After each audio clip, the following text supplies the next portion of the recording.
ममता बनर्जी सरकार के एक मंत्री टीएमसी नेता अखिल गिरी ने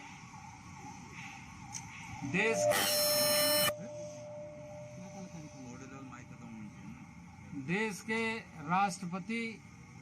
श्रीमती द्रौपदी मुर्मू के ऊपर में जिस तरीके से अभद्र टिप्पणी की है वह निंदनीय है और दुर्भाग्यपूर्ण है।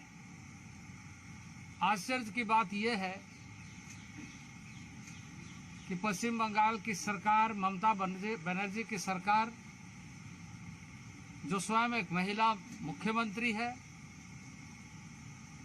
और उसके मंत्रिमंडल के सदस्य खुलेआम तरीके से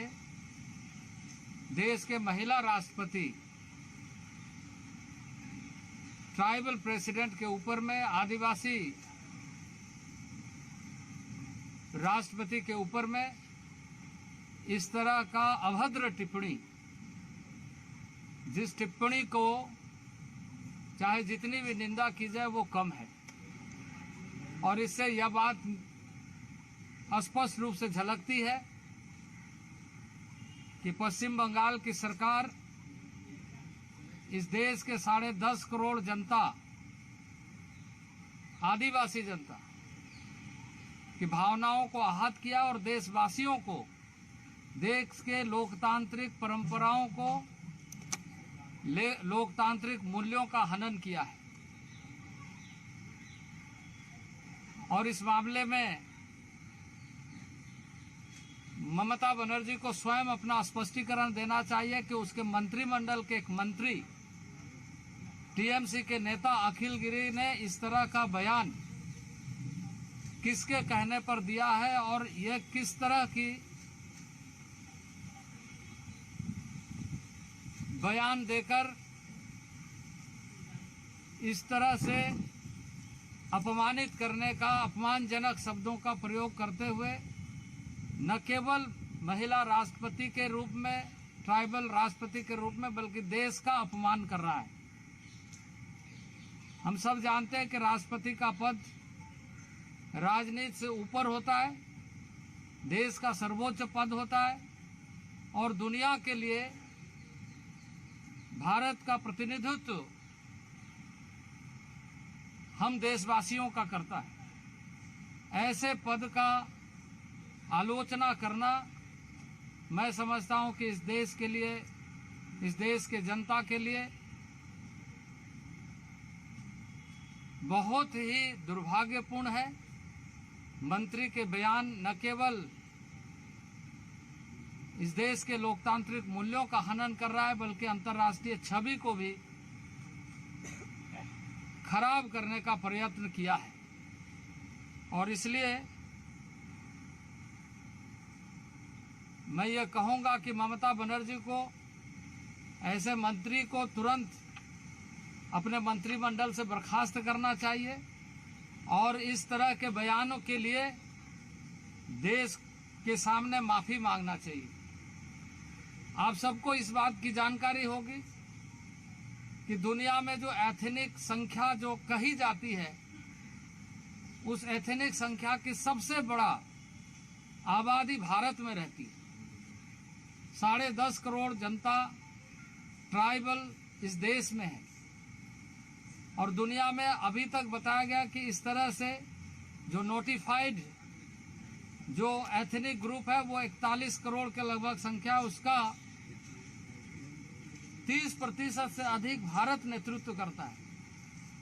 वैसे परिवार, वैसे समाज से,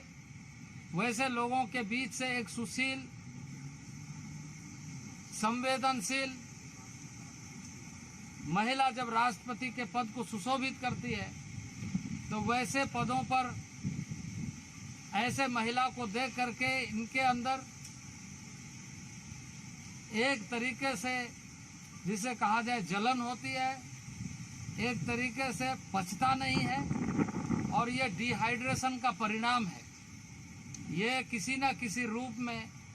ऐसी भाषाओं का प्रयोग करते हुए अपनी उस तरह की बातों को, जिससे कि